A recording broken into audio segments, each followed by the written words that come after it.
अस्सलाम वालेकुम students, a very good morning. आज हमारा जो वीडियो है इंग्लिश ब्रिज कोर्स एक्टिविटी की पहली टेस्ट जो आपको 15 को लेने वाले हैं उसके लिए गाइडलाइंस मैं आपको बनाने वाली हूँ, जिसमें हम क्या करने वाले हैं, रिवीजन के तौर पे एक सिंपल सी टेस्ट सॉल्व करेंगे। सी हियर आपको दिख रहा है कि ये टेस्ट नहीं है, यहाँ पे आपकी क्या होगी, ये रिवीजन होगी and it will be 20 marks. ये मराठी मीडियम का है। It is also applicable for Urdu, Hindi, any other medium other than English. तो नेक्स्ट देखो, आपको यहाँ पे पहला सवाल क्या है, complete the sentences by guessing the proper word. जैसे कि पहला है, it is really very hot we should put on the dash. बहुत गर्मी हो रही है, हमको क्या शुरू करना चाहिए, फैंस। करेक्ट, फैंस है, एसी है, जो भी आपको सही लगता है आपको 1 मार्क मिलेगा। सेकंड है, where there is a way, where there is a will there is a way, where there is a will there is a way. इस तरीके से आपको सिर्फ एक वर्ड डालना है, आपको उसका पूरा मार्क मिलेगा, लेकिन सही वर्ड डालना है। नेक्स्ट देखो, आपको एक पैराग्राफ दिया जाएगा, जैसे यहाँ पर मैंने बताया, हमने किया था फॉर्मल एजुकेशन और इनफॉर्मल एजुकेशन के बारे में। तो इसकी समरी लिखनी है आपको और फिर उसको सूटेबल टाइटल देना है। रिमेंबर, टाइटल के लिए आपको 1 मार्क पूरा रहेगा और 2 मार्क्स आपके समरी के लिए रहेंगे। ठीक है। Next paragraph, definitely as I said, ये तुम्हारा एग्ज़ाम पेपर नहीं है, it is only practice paper. Then third, आपको एक स्टोरी दी जाएगी, वो ध्यान से पढ़नी है और उसके ऊपर आपको 3 सवाल पूछे जाएंगे, 3 से 4। देखो क्या है, उसका मॉरल भी दिया जाएगा। जैसे कि स्टोरी, आपको स्टोरी पूरी पढ़नी है और तुम्हारा ओपिनियन लिखना है 3 से 4 लाइन में कि आपको स्टोरी से क्या समझ में आया, ये स्टोरी कौन सी तरीके की है, यानी सिर्फ आपको इन्फॉर्मेशन दे रही है, आपको कुछ सिखा रही है, एंटरटेनमेंट कर रही है, तो आपको इस हिसाब से लिखना है। इन्फॉर्मेशन देने वाली है तो हम बोल सकते हैं कि this is N informative story. अगर कुछ सीख दे रही है तो हम बोल सकते हैं कि this is a moral story, right. या फिर ऐसा ही नॉर्मल एंटरटेनमेंट है, हंसा रही है, मज़ा किया है, तो हम बोल सकते हैं कि this is a funny story, likewise. और this is an entertaining story. जो आपको सही लगता है वैसे आपको चुन के लिखना है। जैसे यहाँ पर हमको ये स्टोरी कहानी लेसन सबक सिखाती है, तो हम कह सकते हैं कि this is a moral story. Now next है, what is the moral of the story. तो अभी मॉरल ऑफ़ द स्टोरी देखो आपको यहाँ पे दिया गया है, हम यही कॉपी करेंगे। एंड आखिरी सवाल है आपका कि do you like to listen to stories, why. क्या आपको स्टोरी सुनना पसंद है, क्यों। तो ये आपको लिखना है कि स्टोरी सुनना आपको क्यों पसंद है। हम लिख सकते हैं कि yes, I like to listen to story because they teach me many things. Story से हमको कुछ ना कुछ सीखने मिलता है।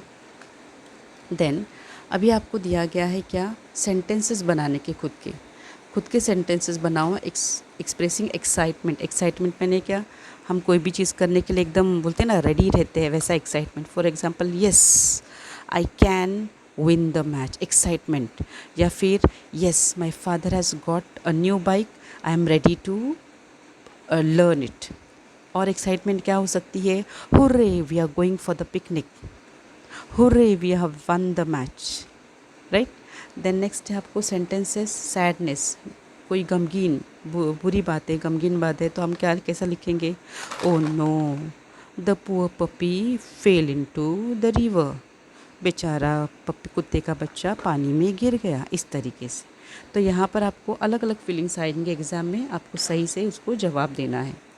देन आगे है, आपको किसी भी टॉपिक पर 5 to 6 लाइन्स लिखने के लिए बोला जाएगा। जैसे यहाँ पर है माई बेस्ट क्लासमेट, मेरा बेस्ट क्लासमेट कौन है, तो हम यहाँ पे 5 to 6 लाइन्स लिख सकते हैं। मैं एक एग्जांपल देती हूँ, that Satish is my best classmate, he is 12 years old, he is very good in athletics and academics, he helps all my friends, I like Satish because he is the best boy in the class and he is my best friend। हो गया 5 to 6 lines, simple. Remember, आप जिसके बारे में topic लिखेंगे वो present tense में लिखेंगे। नेक्स्ट है आपको टॉपिक कि WH क्वेश्चन फ्रेम करना है, जो हमने इसके पहले ही सीख लिया था। तभी आपको क्या दिया जाएगा, अंडरलाइंड ऐसा पार्ट दिया जाएगा जिसके ऊपर आपको सवाल के वर्ड्स इस्तेमाल करने हैं। आई होप आपको रिमेंबर, मैंने 6 वर्ड्स बताई थी WH के।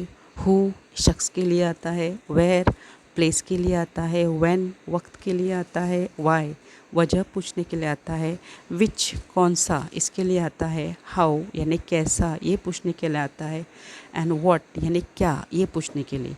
तो अगर हम ये वर्ड दिए गए सेंटेंसेस अपनी मदर टंग में ट्रांसलेट करते हैं, जैसे कि my mother went to dash, मेरे मम्मी मार्केट गए। मार्केट क्या है? एक जगह है, तो जगह के लिए क्या वर्ड आता है? वेयर। सो यही हमको इस्तेमाल करना है। लेकिन क्या आएगा, मैंने कहा इसके बाद WH के बाद हेल्पिंग वर्ब आता है। तो अभी वेंट जो है पास्ट टेंस है, इसके लिए यहाँ पे आएगा डिड, उसका हेल्पिंग वर्ब जो हम स्प्लिट करेंगे। तो सवाल क्या आएगा? Where did my mother go, क्योंकि वेंट का डिड निकल गया तो गो बच गया, first form base form of went, ये और नो। तो यहाँ पे क्या सवाल बनेगा? Where did my mother go. Yes, हो गया आपका सवाल, 1 मार्क मिल गया। देन नेक्स्ट है आपको सवाल, the different parts of body are called organs, यानी बदन के या शरीर के अलग अलग पुर्जों को ऑर्गन्स कहा जाता है। तो अभी ऑर्गन ये हमको जवाब चाहिए, राइट। तो यहाँ पे सवाल क्या है? डिफरेंट पार्ट्स ऑफ बॉडी, बदन के अलग अलग पुर्जों को क्या कहा जाता है? क्या का हिंदी इंग्लिश वर्ड क्या है? What. So simple, what are the different parts of body called? What, मैंने कहा पहले ही सवाल पूछते वक्त WH के बाद क्या आता है? Helping verb, auxiliary verb. तो यहाँ पे आपको ऑलरेडी दिया गया है आर, सो हम कहेंगे what are the different parts of body called. Clear? Next है, आपको एक डायलॉग भी पूछा जाएगा। ये सब हमने किया है पहले के वीडियो में, आप वो देख सकते हैं प्रैक्टिस के लिए। अब ये डायलॉग हमको किसके बीच में लिखना है? तुम्हारे और तुम्हारे फ्रेंड के बारे में, क्योंकि तुम्हारे फ्रेंड को क्या मिला है? उसका फेवरेट टॉय गिफ्ट के तौर पे मिला है। तो हम क्या लिखेंगे? जैसे डायलॉग, सपोज़ आप है और आपका दोस्त जिसका नाम है या सहेली है जिसका नाम है नीता। सो रीटा एंड नीता, आप रीटा है तो हम कहेंगे wow Nita, why are you so happy, you are smiling. तब नीता कहेगी कि yes, you know what Rita, I have finally got my favourite toy as a gift. तो आप उसके पूछ सकते हैं wow that's a great news, who gifted you that. वो कहेंगी या फिर वो कह सकती है कि yes, my father gifted me that yesterday. That's very good. But what was the reason? Why did he give you the gift yesterday? So father, so your Nita can say that yes, it was my birthday, so he gifted me that toy as my birthday gift. हो गया। इस तरीके से आपको कम से कम 3 interactions देने के हैं, 3 लाइन आपके और 3 लाइन आपके दोस्त के। इस तरह से आपको डायलॉग पूरा करना है और आपके मार्क्स हासिल करने हैं। That's it. यहाँ पे आपका पेपर ख़त्म होता है 20 मार्क्स का। It is very easy, remember ये प्रैक्टिस टेस्ट है, लेकिन अगर ये प्रैक्टिस आप करते हैं तो डेफिनेटली इसकी वजह से आपको वो पेपर सॉल्व करने में भी आसानी होगी। Have a good